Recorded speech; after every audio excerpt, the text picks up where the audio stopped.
it's great to have this offense and the array of weapons, but we've seen it time and again. To get that championship, and I'm not ready to say defense wins championships, although the Buccaneers last year, it was their defense that rose up. And we've seen it in Super Bowls where a great defensive performance will neutralize a great offense, and that's it. Is there someone on that Bengals defense that we can point to confidently and say they can count on this guy or this guy or this guy to make a huge play with a playoff game on the line? That's what I'm curious about. No concerns about the offense. Is the defense going to rise up if and when it has to and make a play, make a stop, force a turnover, do something to make a difference in a single elimination setting? I don't know. Well, I mean, listen, you look at Trey Hendrickson, right?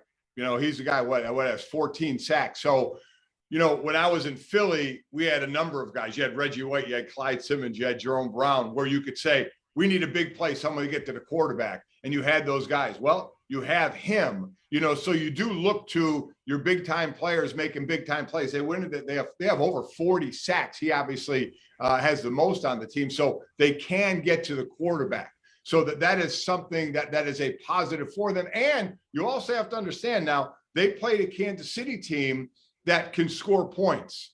Now they're doing that again. How many points did Kansas City have in the second half? They had 3, right? They had 28 in the first half, and they had 3 in the second half. So, you know, you make some adjustments or you start to just flat out play a little better, and things got better for them. That's pretty impressive to hold Kansas City to 3.5 points. That was more like the Kansas City offense earlier in the season, but they did it now when they were playing hot. So I would say Trey would be that guy, Mike, that if you need that big pass rush, you want to count on a guy like that if he doesn't get the sack, that he's going to get pressure on the quarterback.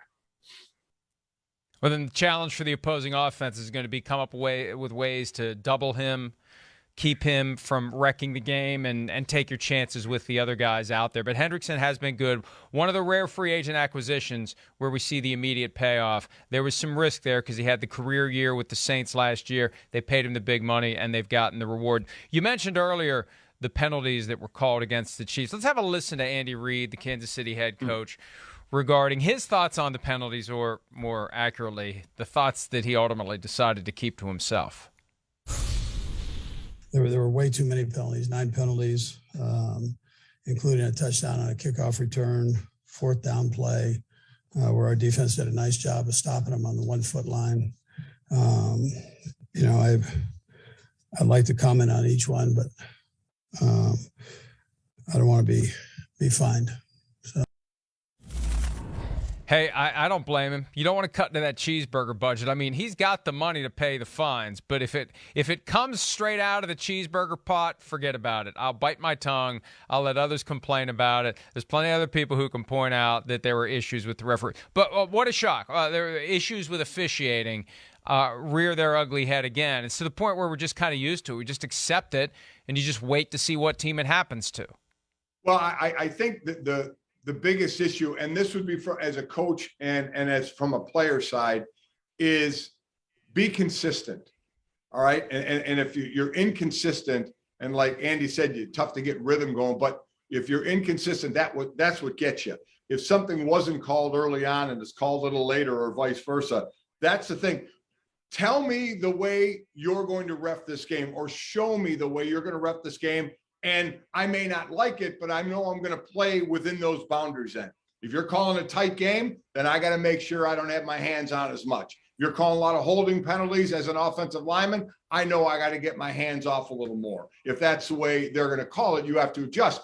But it's the inconsistency that gets you. It's like, well, wait a minute. I thought you were kind of calling it this way, and now you're not. So you're not sure which route to go. And listen, Andy will complain to the right people. He'll call the league and he'll talk to them about it. There is no need to talk about it publicly and lose money. There's no need, because talking about it publicly isn't going to change anything. But, you know, talking to the league, you know, that's where, and still it's not going to change anything. It's not going to take any of the penalties away, but at least he can vent. And if he has obviously he has some real issues, show them. And every week, every team has some kind of tape to send to the league whether it's, some kind of play on the field, whether it's some kind of officiating call.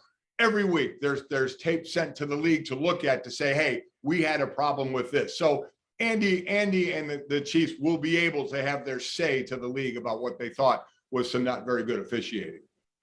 And let's face it, one of the time-honored reasons for blowing a gasket early in a game when a bad call goes against you is that you hope that you influence them to give you a little payback to go your way later. So when you broaden that lens and look at it week by week and consider the playoffs are coming, to the extent that he can tactfully make a stink, press the right buttons, get the officials thinking that they got screwed in that game, then maybe some discretionary call goes their way in a playoff game, so it's worth whatever time they're going to spend trying to work the officiating department, not necessarily the crew at any given game, in the hopes that they get some favorable call later. And, in a close game like that, a call here, a call there can make a difference. And the Bengals won by scoring 34.